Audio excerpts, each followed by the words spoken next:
Okay, you guys, what is up? The King of Lightning is here today to do Devil Survivor 2, the animation episode 10 review. So, this week's episode of Devil Survivor 2, mixed feelings, mainly on the ending, because the ending, it's like, okay, I mean, I'll get more into detail, but basically the ending I have a lot of mixed feelings on, alright?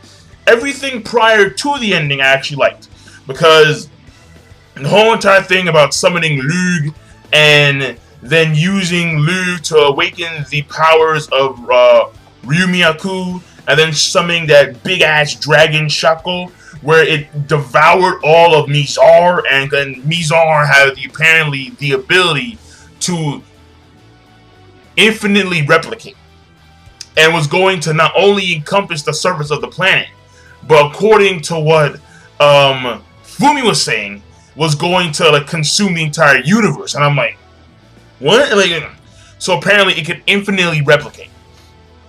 Now I do question Fumi's logic on that one, about the whole entire thing about replicating and consuming like the entire universe, because the way I understood Polaris's objective was solely applied to this particular planet, Earth. I don't think it applied to the entire universe. And I don't know if Polaris is ever present and ever watchful in the entire universe. I'm not too sure. I mean, I would assume so. But it's just that why would Mizar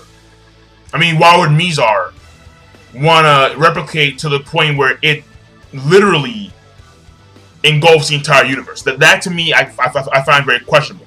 But either way, it was taken out by Shako when they summoned, like, after the whole entire thing about Nita and like how they merge Lug with Nita's soul, and like her mind starts to, like, there's a countdown until her mind collapses, and then there's a whole entire process of having Hotsuin Yamato interface with Nita and thus interface with Lug, and so he commanded Lug to actually do the thing, you know, like awakening the magic of Ryumiyaku,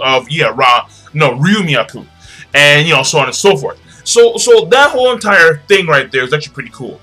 Like pre-hand, like there's a little scene here, and like so the whole entire premise was like the build up for that, where basically we see Makoto, like she's talking, like at the beginning she's talking to Nita, telling like, yeah, like, you need to die because like we have to summon Lug in order to beat the next Septentorian, and you are the most compatible person by far amongst all the people here.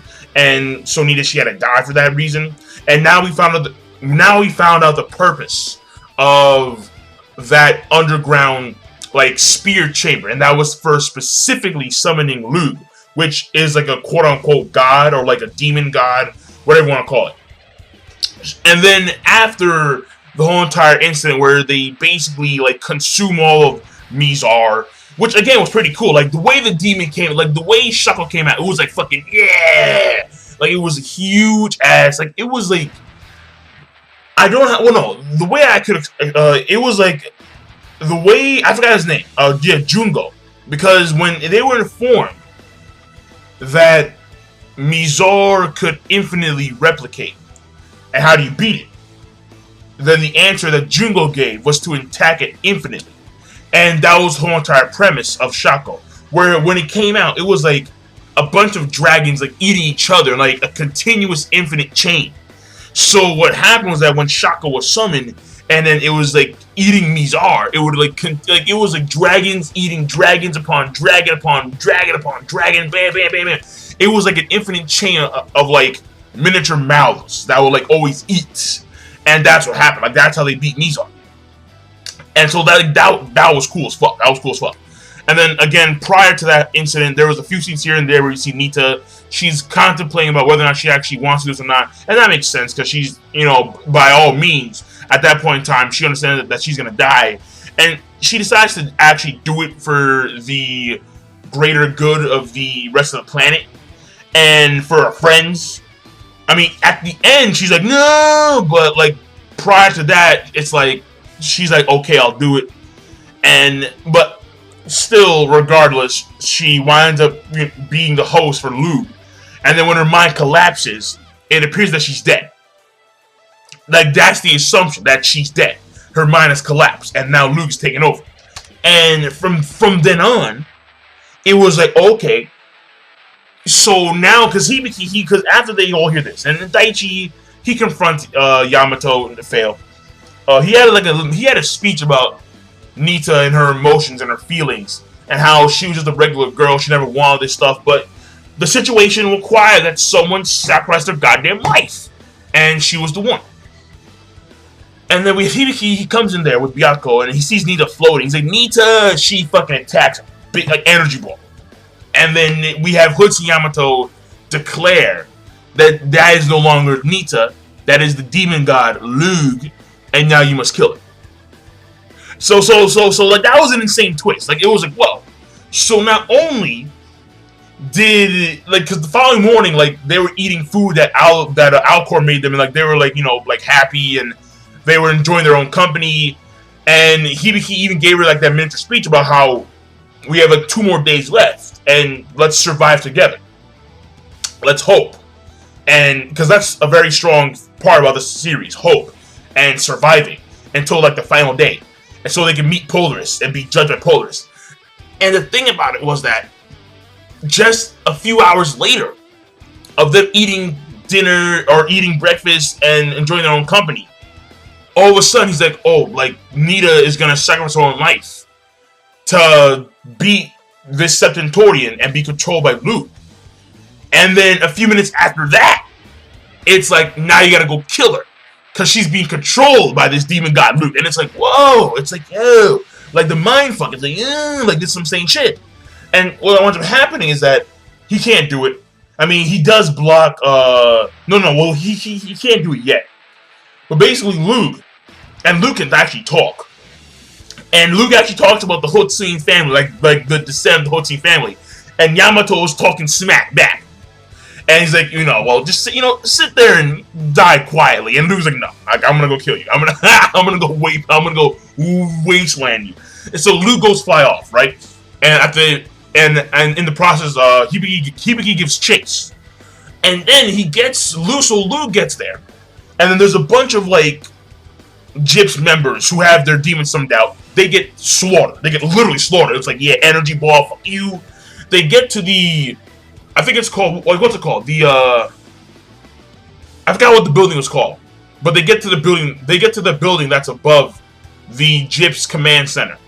And Luke is about to wasteland this shit with a giant energy ball. Throws it. Suzaku blocks that. Hibiki Suzaku blocks it. And that was impressive. Suzaku blocks it. And then Hibiki and Luke have a conversation. They have like a back and forth. And basically, Luke says at the end of the day, look, the girl that because he's saying how, he's saying how you were forcibly controlled by Yamato and the Hotsuin family. And the girl that you are controlling right now, Nita, like, can you please return her to us? And Luke's like, no, I can't do that because A, I want to kill Yamato. B, her spirit and mind are already in the void, and she was weak to begin with. And then Luke explains how, well, I heard her last moments, and she's really quite weak-willed. And it's like, fuck it, I'm gonna destroy this shit. And then what ends up happening is that, like, there's he fires a spear, and then Byakko gets in the way because Byakko has mad defense, bro. It's mad defense. Byakko gets in the way, and then blocks the spear attack. And then the shockwave blows him off the balcony. Hotsuin Yamato, he grabs him like, no, I got you, buddy. And then he tells how, like, why'd you hesitate, blah, blah, blah. Ball, he summons Ball. Ball is I didn't realize it was that big until when I'm like, yo, it's like fucking 20 meters. It's literally like, its head is like right up to the balcony. And I'm like, look. So Ball's just, just chilling like, yeah.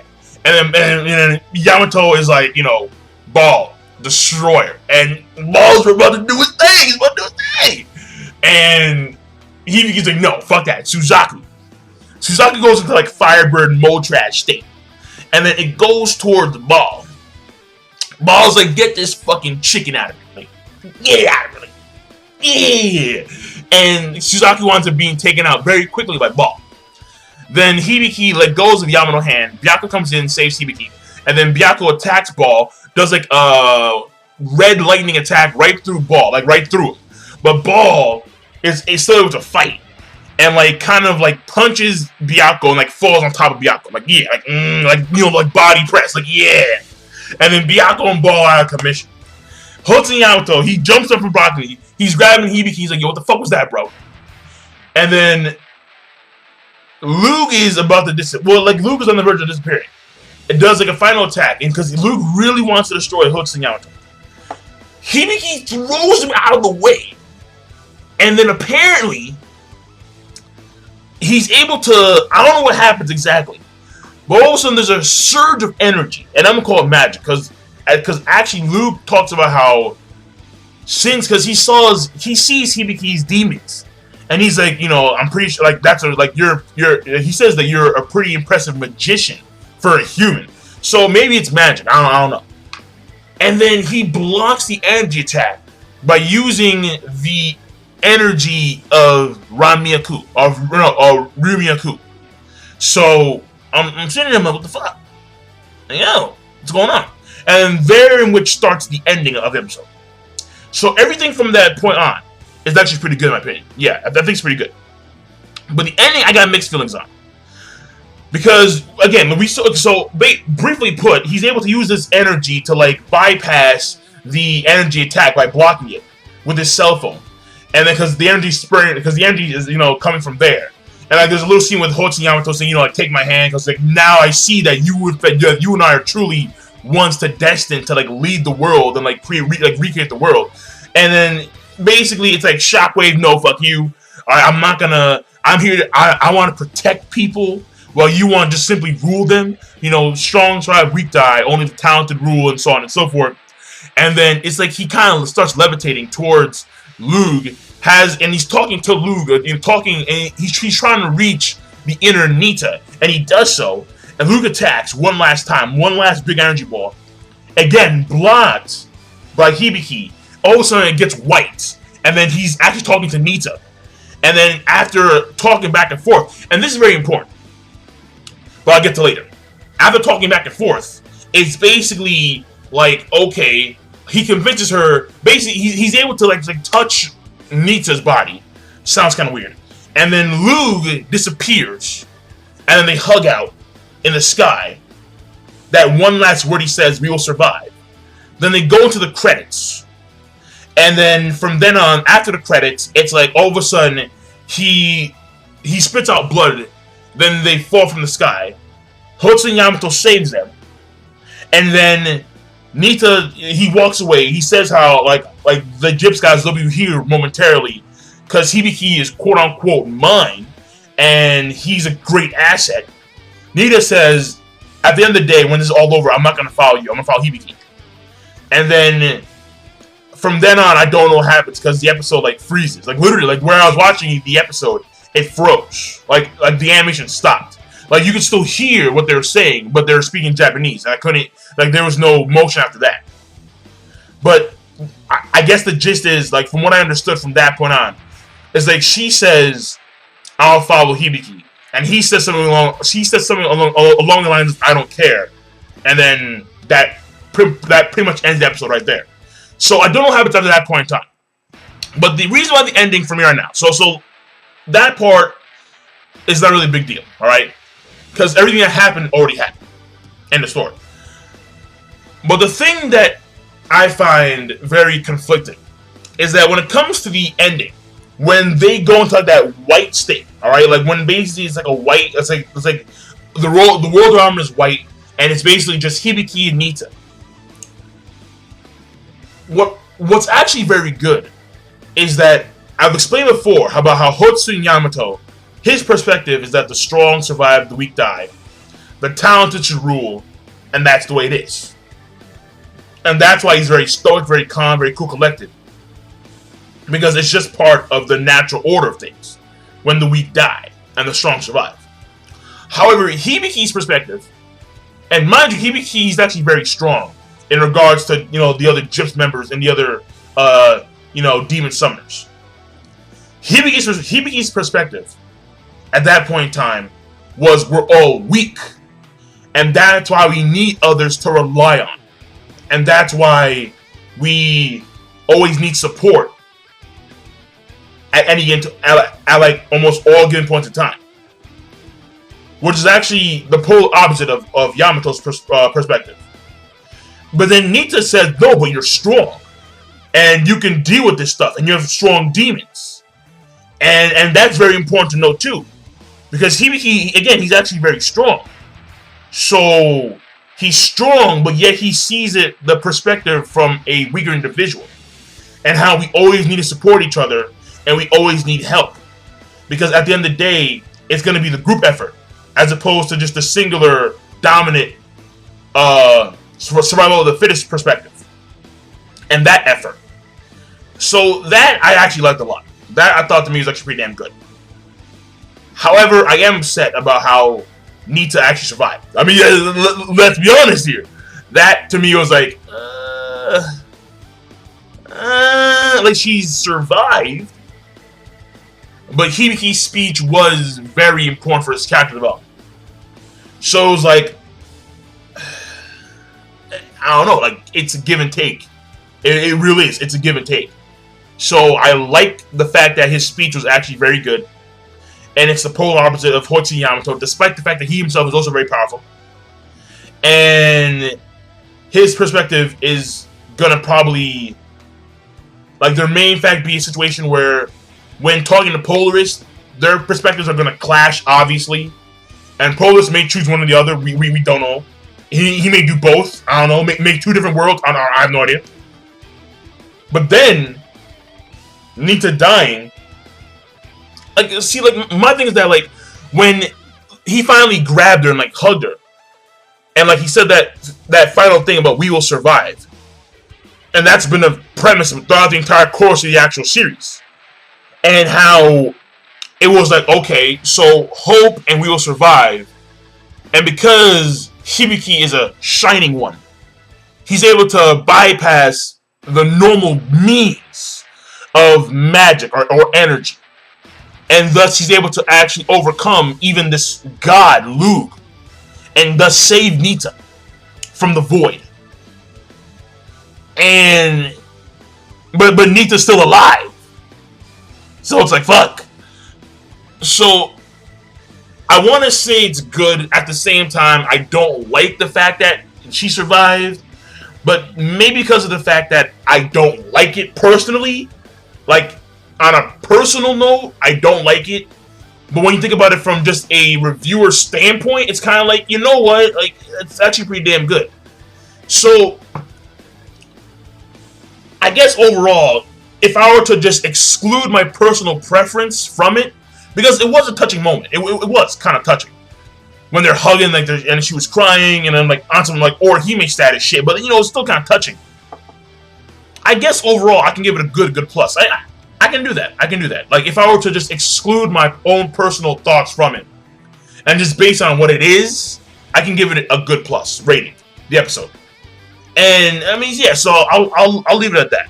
And next week's episode is gonna be the last episode of Devil Survivor 2, because I mean that's what I'm assuming, because the last week is the last Septentorium. I mean, next week is the last Septentorium. And after that, there may be 2 episodes. And after that, they're going to meet Polaris. I mean, it would be one hell of a twist if the last Septentorium was Alcor. That would be crazy. If Alcor was the last Septentorium that they had to fight, that would be some crazy ass shit. And he's like mad OP and shit. Because, I mean, he may have, like, Alcor may, you know, take in, like, that one guy we saw in, like, episode 3, the one who killed Keita. Like, that one with the mask and shit, the one who controlled Professor Fumi. He may take out beef thrones and shit and start fucking up all these GIPS members. Who knows? I have no idea. But we'll see where it goes. But overall, episode rating is going to be okay. I mean, good plus. I'll give it a good plus, all right? And I'm signing out. So we are nearing the end of this series, and that'll be it. So, King Lightning, be sure to, of course, rate, comment, and subscribe as always. Peace. Have a nice day. Yeah!